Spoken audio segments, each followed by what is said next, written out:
请入门3年，147场挑战无一获胜，此次已明相国，今天却毫无发生，你图什么？软柿子，随便你。还是早点。Hai, selamat datang kembali di channel Min-er Donghua. Kali ini kita akan melanjutkan cerita Donghua, Martial Peak. Nggak pakai lama lagi, langsung aja kita ke ceritanya. Check it out. Setiap kali klan iblis kuno menyerang, kepala atau tubuh musuh akan dipotong dan dilemparkan. Segala jenis elemen iblis gelap mengamuk di antara kerumunan seperti binatang buas yang terperangkap yang muncul dari kandangnya, menghancurkan kemauan dan perlawanan para murid Istana Posuan dan Istana Jiwa Perang. Mereka berteriak, berdoa, dan mati dalam keputusasaan, sehingga pegunungan yang tertutup salju yang murni dan tanpa cacat berubah menjadi api penyucian sura. Tempat darah berkumpul dan mengalir seperti aliran yang menetes, dengan anggota tubuh yang patah dan tulang beterbangan. Dalam waktu singkat, murid dari kedua kekuatan ini telah dibunuh dan terluka lebih dari 1.000 orang. Zhang Ao, Zhou Guan, dan yang lainnya memiliki mata merah dan meraung dan ganas, mencoba melawan, tetapi di depan Li Rong dan yang lainnya, mereka tidak berdaya dan hanya bisa membiarkan diri mereka dibantai.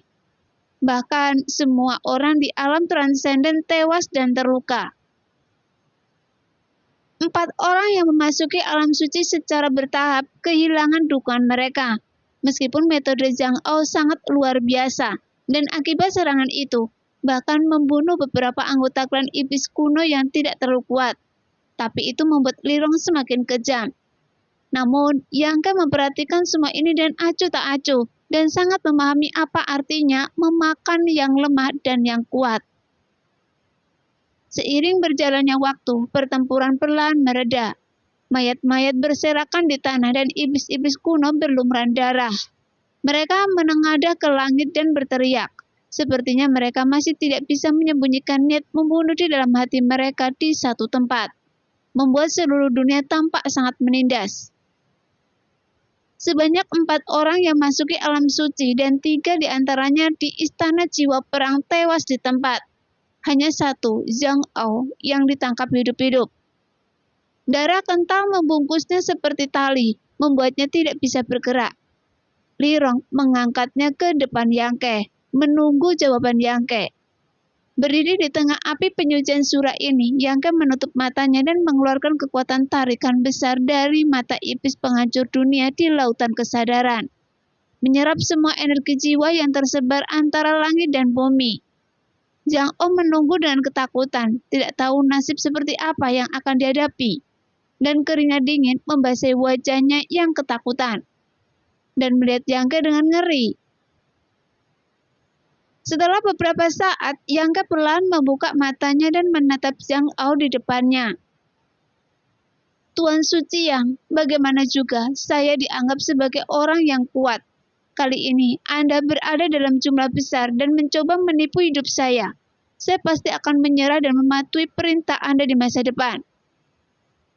Zhang Ao buru-buru menyatakan pendiriannya, takut Yang Ke akan segera membunuhnya.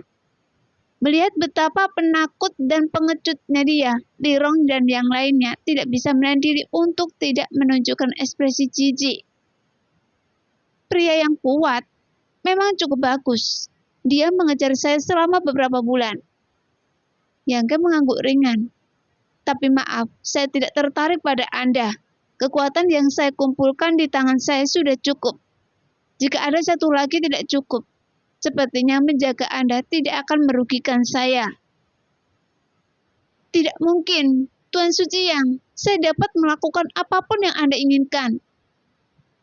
Merasakan niat membunuh Yang Ke, Zhang Ao merasa panik di dalam hatinya dan mengalihkan pandangannya ke Wuji dan berteriak, Tuan Wu, demi persahabatan lama kita, tolong bantu saya. Wuji menghela nafas dalam-dalam. Saudara Zhang, Anda bisa memaafkan diri Anda sendiri karena melakukan kejahatan, tapi Anda bisa melakukannya sendiri, dan Anda tidak bisa hidup. Saya telah memberitahu Anda 2 tahun lalu bahwa Anda sebaiknya menerimanya saja.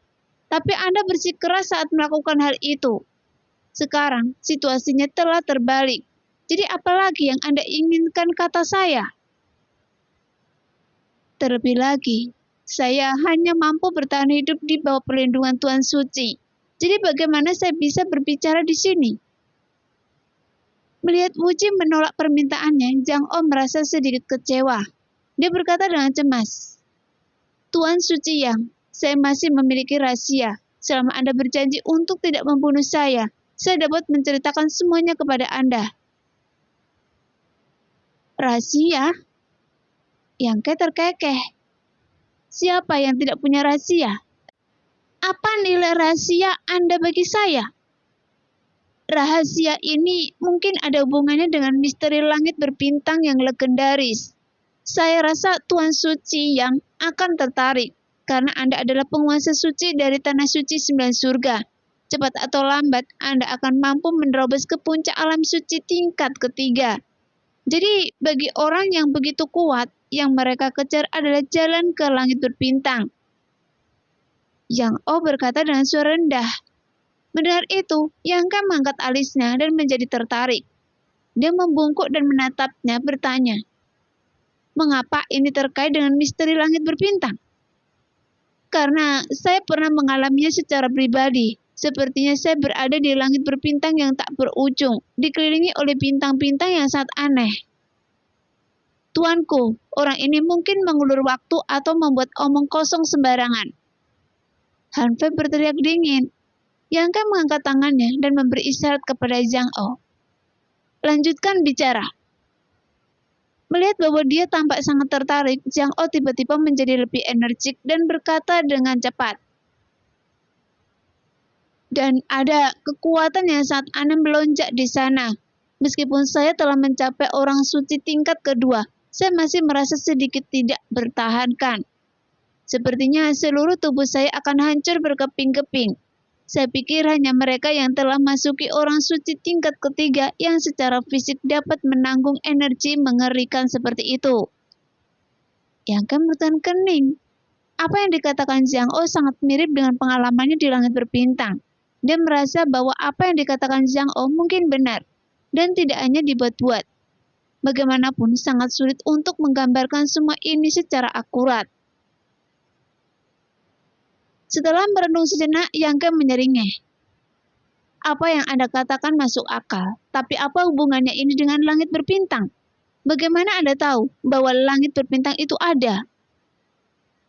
Sejujurnya, Tuan Suci Yang, saya tidak terlalu memperhatikan pada awalnya, tetapi suatu hari saya tiba-tiba mengambil batu yang sangat aneh di sekte tersebut.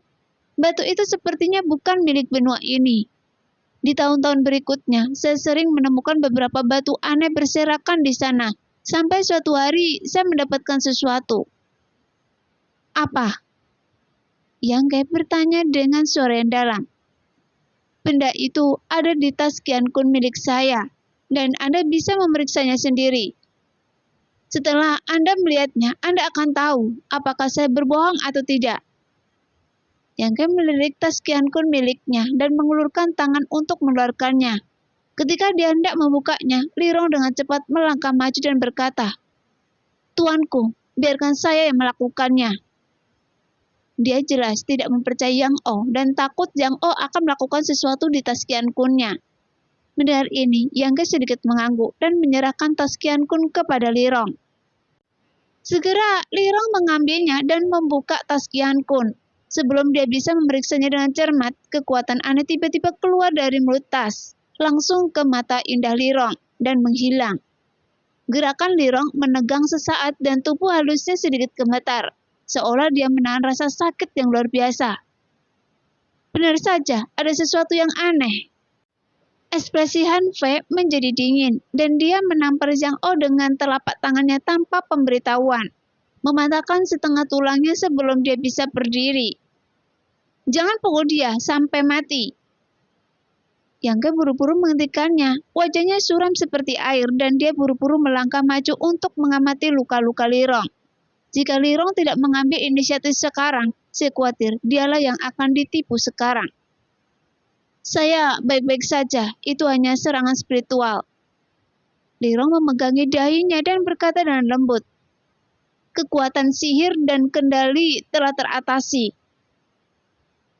Karena mereka berdua berada di tingkat kedua kesucian, metode yang diatur secara rahasia oleh Zhang O secara alami tidak berpengaruh pada Lirong." Mata Zhang O muram dan agak enggan. Apa yang tidak dia ketahui adalah, meskipun serangan spiritual ini mengenai Yang Ke, tetap tidak berpengaruh. Dia berusaha keras untuk memikat Yang Ke untuk menyelidiki Taskian Kun dan mengendalikannya dalam satu gerakan. Tapi sayangnya, dia gagal. Setelah menerima pukulan dari Han Fei, Zhang O terbaring di tanah, terengah-engah kesakitan dan memandang kerumunan dengan ekspresi rumit. Yang Ke terkekeh beberapa kali, berjalan ke arah Zhang O, dan mengangguk sedikit. "Betapa beraninya! Katakan pada saya bagaimana Anda ingin mati?" Mata Zhang O dipenuhi dengan ketidakberdayaan dan dia tetap diam. Jelas tahu bahwa dia tidak punya harapan untuk melarikan diri kali ini. Setelah melihatnya sebentar, Yang Ke melambaikan tangannya dengan tidak sabar. "Bunuh!" Yang O berteriak dan marah. "Bunuh saya, dan Anda tidak akan pernah tahu rahasia itu." Jelas, dia masih ingin melakukan upaya terakhir. Tapi jawabannya adalah pukulan fatal Han Fei. Tanpa ada yang menyadarinya, energi jiwa Zhang O keluar dari laut kesadaran dan diserap sepenuhnya oleh Yang Ke. Kemudian tubuh jiwa melarikan diri ke lautan kesadaran Yang Ke. Dan Yang Ke dengan hati-hati menempatkan kekuatan jiwa milik Zhang O di sudut, dan akan menyelidikinya dengan hati-hati. Ketika dia bebas di masa depan, lagi pula, dia cukup tertarik dengan rahasia yang diceritakan Zhang O sebelum dia meninggal. Sekarang, para prajurit dari Istana Posun dan Istana Jiwa Perang yang tersisa, Uji yang berdiri di samping merasa sedikit sedih atas kematian kelinci dan rubah, dan diam-diam dia bersyukur. Untungnya, dia secara khusus berbicara dengan Yang Ke 2 atau 3 tahun lalu. Jika tidak, hari ini nasib sekte 2 bawah pasti akan sama dengan orang-orang ini, dan tidak ada peluang untuk selamat. "Uji, tidak ada orang mati dari sekte dunia bawah Anda, kan?" Yang Ke menoleh ke arahnya. Uji perlahan menggelengkan kepalanya.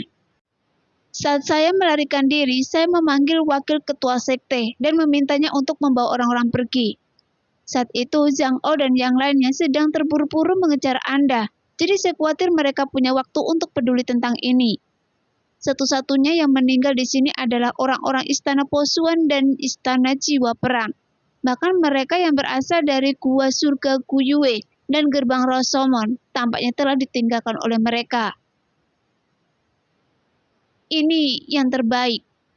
Yang Ke mengangguk ringan. "Tapi orang-orang saya sepertinya belum pergi jauh." Uji merasakannya sedikit. "Tuan Yang Mulia, bolehkah saya memanggil mereka?" Yang Ke mengangguk dan tidak berhenti. "Nona Li."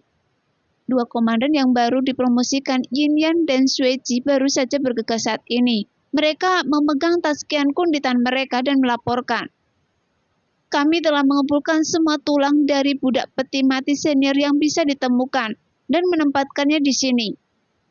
Ekspresi Lirong meredup dan dia mengulurkan tangan untuk mengambilnya. Yang Ke meliriknya dan berkata dengan lembut, "Saya turut berbelasungkawa. Budak peti mati senior akhirnya memenuhi keinginannya. Tuan telah mengatakan demikian. Mari kita istirahat di sini malam ini. Kalian semua harus beradaptasi dengan dunia luar dan bersiap untuk bersih-bersih. Kita akan berangkat besok pagi." "Ya." Lirong menerima perintah itu dan sibuk dengan Han Fei dan yang lainnya. Baru pada saat inilah pola iblis yang menutupi klan iblis kuno berangsur-angsur menghilang, dan roh jahat yang kuat dan substansial berangsur-angsur menghilang, dan atmosfer yang menindas antara langit dan bumi akhirnya mereda. Namun meskipun hampir dari 1.000 orang klan iblis kuno, ada juga yang tewas dalam pertempuran ini. Namun jumlahnya tidak banyak, hanya 20 atau 30 orang, dan mereka juga yang menguburkan mereka di tempat dan menitikkan air mata. Bagaimanapun, mereka telah merindukan dan menantikan selama bertahun-tahun yang tak terhitung jumlahnya, dan akhirnya keluar dari dunia kecil misterius hari ini. Meskipun mereka juga tidak ingin kehilangan nyawa, tapi situasinya memang di luar kendali. Jadi semua orang merasa sedih pada mereka gugur, karena mereka belum sempat melihat dunia. Tapi tak lama kemudian, klan iblis kuno menenangkan suasana hati mereka. Mereka tidak bosan-bosannya memandangi bulan yang cerah dan bintang-bintang yang menjulang di langit. Mereka bahkan lebih menantikan terbitnya matahari besok. Diam-diam membayangkan pemandangan seperti apa. Di tengah malam, pegunungan bersalju sangat dingin, namun masyarakat klan iblis kuno tidak terpengaruh sama sekali. Banyak dari mereka bahkan berbaring telanjang dada di atas salju, merasakan dinginnya salju. Kepingan salju tebal yang jatuh dari langit berulang kali dan mengejutkan mereka. Namun mereka berteriak sambil memegang kepingan salju yang berjatuhan. Lagi pula, segala sesuatu di luar sangatlah baru bagi mereka. Yangke duduk bersila di sudut, memurnikan dan menyerap energi jiwa yang ditinggalkan oleh orang-orang yang meninggal setelah pertempuran ini. Mengambil wawasan mereka tentang seni bela diri dan jalan surgawi ke dalam miliknya. Tuan. Lirong berjalan mendekat dan memanggil dengan lembut. Yangke membuka matanya dan melihat ke atas. Ada apa? Saya menemukan sesuatu yang sangat aneh. Apa? Yangke menjadi penasaran. Lirong segera menyerahkan barang-barang di tangannya. Kemudian Yangke mengambilnya dan merasakan sesuatu yang tidak biasa saat dia mengambilnya. Dia melihat batu merah seukuran kepalan tangan yang tidak terperaturan di tangannya dengan heran. Namun kelihatannya cukup bagus sekarang. Karena studinya tentang alkimia, dia juga memiliki pengetahuan dan wawasan tentang harta karun langka di dunia dan ramuan spiritual. Namun dia masih gagal mengenali batu apa itu. Warnanya merah dan terasa basah di tangan, seperti baru dikeluarkan dari air. Namun tidak ada kotoran di tangan. Yang paling membuat Yangke merasa aneh adalah sebenarnya ada kekuatan energi dan darah yang mengelonjak di batu ini. Jika didengarkan baik-baik, Yangke bahkan bisa mendengar suara gemericik air yang datang dari dalam dan bau darah yang menyengat memenuhi ujung hidung Yangke. Di mana Anda menemukannya? Yangke bertanya dan curiga. Itu berada di tas Qian Kun yang baru saja diberikan orang itu kepada saya. Jelas yang dimaksud Lirong adalah Zhang Ao. Yangke tampak terkejut dan buru-buru bertanya. Apakah Anda tidak mengenali apa ini? Lirong menggelengkan kepalanya. Merenung sejenak dan berkata, mungkin Komandan Huamo bisa mengenalinya. Dia yang tertua di antara klan kita. Setelah selesai berbicara, Lirong melepaskan pikiran spiritualnya. Mendengar panggilannya, beberapa pemimpin klan iblis kuno berkumpul. Kemudian batu merah tua itu diputar di tangan beberapa orang, dan mereka semua menggelengkan kepala dan berkata bahwa mereka belum pernah melihat batu yang begitu aneh. Seperti Yangke, mereka juga sangat memperhatikan bau darah yang kental, seolah-olah ada banyak darah yang terkandung di batu aneh ini. Tuan Suci Yang, bisakah Anda mengizinkan saya melihatnya? Wuji tiba-tiba berkata. Segera Yangke dengan santai melemparkan batu aneh itu. Setelah Wuji mengambilnya dan melihatnya dengan hati-hati, segera seberkas energi sejati keluar dari ujung jarinya, yang sepertinya menghasilkan gaya tarik yang aneh. Di bawah aksi gaya tarik itu, aliran darah merah cerah mengalir keluar dari batu tersebut. Melihat pemandangan ini, beberapa pemimpin klan iblis kuno tidak bisa menahan diri untuk tidak melebarkan mata mereka. Uji mengangguk sedikit dan mengembalikan batu aneh itu. Kemudian dia membuka mulutnya. Jika saya tidak salah, ini pasti batu esensi darah. Batu esensi darah? Yangke bertahan kening dan Lirong serta yang lainnya juga seperti belum pernah mendengarnya sebelumnya. Jadi, apa yang dikatakan Zhang O sebelum dia meninggal mungkin benar. Wuji berkata sambil berpikir. Saya pikir dia sengaja menarik perhatian Tuan Suci dan mencoba melakukan sesuatu secara diam-diam. Maksud Anda, apa yang dia katakan tentang langit berbintang? Kata Yangke perlahan. Iya, Wuji mengangguk dan serius. Karena batu esensi darah ini bukan produk dari benua Tongsuan, dan itu adalah sesuatu dari langit berbintang. Mendengar itu, mata Yangke berbinar. Langit berbintang adalah legenda di benua ini, dan belum ada yang benar-benar mencapainya. Terakhir kali, Yangke dan Dio pergi ke langit berbintang melalui bunga iblis Millennium. Mereka tinggal di sana selama setahun, tetapi langit berbintang begitu luas sehingga dia tidak bisa menjelajahinya lebih jauh. Setelah dipromosikan ke alam transenden, dia segera bergegas kembali. Apakah Tuan Suci mengetahui bahwa beberapa produk unik dari bintang sering muncul di benua ini? Tentu saja saya tahu. Yangke mengangguk. Dan saya pernah melihatnya sebelumnya. Jelas, ketika Yangke berada di sekte Dewa Guntur, Duan pernah mengeluarkan batu aneh dari langit berbintang untuk menahan kekuatan mata angin yang meniup jiwa. Sayangnya setelah itu batu aneh itu hancur. Sebagian besar produk unik ini adalah batu-batu aneh yang mungkin jatuh ke tangan kita secara tidak sengaja saat melayang di langit berbintang. Beberapa di antaranya tidak memiliki fungsi dan hanya batu biasa. Namun beberapa di antaranya tak ternilai harganya, seperti halnya batu esensi darah ini. Bagaimana Anda mengetahuinya hal ini? Yangke bertanya dengan rasa ingin tahu. Uji mengangkat baunya. Saya dulu kenal seseorang yang memiliki batu jenis ini, tetapi batu yang dimilikinya lebih kecil dari yang ini. Lalu, apa kegunaannya? Tanya Yangke dengan serius. Tuan Suci Yang, sebaiknya Anda menuangkan energi nyata ke dalamnya, dan Anda akan mengetahui kegunaan spesifiknya setelah Anda mencobanya. Mendengar itu, Yangke tidak bertanya lagi. Memegang batu esensi darah dan menuangkan ki sejati ke dalamnya dengan gila-gilaan.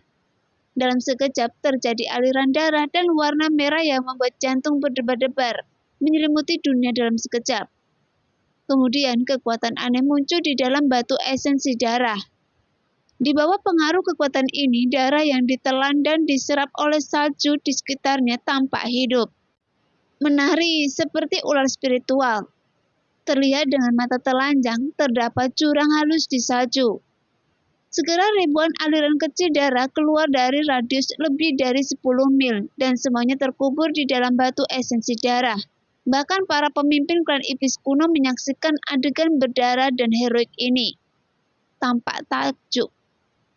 Aliran kecil darah yang muncrat jelas merupakan darah orang-orang yang tewas dalam pertempuran sebelumnya. Tapi sekarang semuanya ditelan oleh batu esensi darah. Ibarat jurang maut, berapapun banyaknya darah yang dikandungnya, tidak akan pernah penuh. Dengan masuknya darah, cahaya merah terang pada batu esensi darah menjadi lebih kuat. Dan bau darah yang lebih kaya memenuhi udara. Setelah beberapa saat, cahaya darah berangsur-angsur melemah dan tidak ada lagi darah yang mengalir di sekitarnya. Pegunungan yang tertutup salju yang diwarnai merah oleh darah sekali lagi menjadi putih bersih, seolah-olah tidak pernah tercemar. Melihat pemandangan itu, Yangke juga cukup tercengang. Karena batu esensi darah di tangannya tampak hidup saat ini, memancarkan vitalitas. Sambil berpikir, Yangke mengeluarkan aliran energi di dalam batu esensi darah, dan energinya berubah menjadi warna merah jambu. Seperti asap dari kompor dapur yang dihirup ke hidung Yangke. Yangke merasakan energi dan kekuatan darahnya tiba-tiba meningkat pesat. Daging, darah, dan sel-sel di seluruh tubuh bergembira dan penuh dengan daya ledak. Benda ini... Mata Yangke dipenuhi dengan kegembiraan dan dia berkata kepada Lirong, "Jika ada anggota klan yang terluka parah, bawalah satu ke sini." Lirong mengangguk ringan dan segera pergi. Saat dia kembali setelah beberapa saat dan membawa kembali seorang anggota klan yang lengannya patah. Meskipun lengannya terpotong dalam pertempuran, anggota klan iblis kuno ini tampak tenang dan tidak mengatakan sepatah kata pun. Namun karena masih ada darah yang keluar dari lengannya yang patah, dia masih terlihat sangat tragis. "Saya telah melihat Tuan."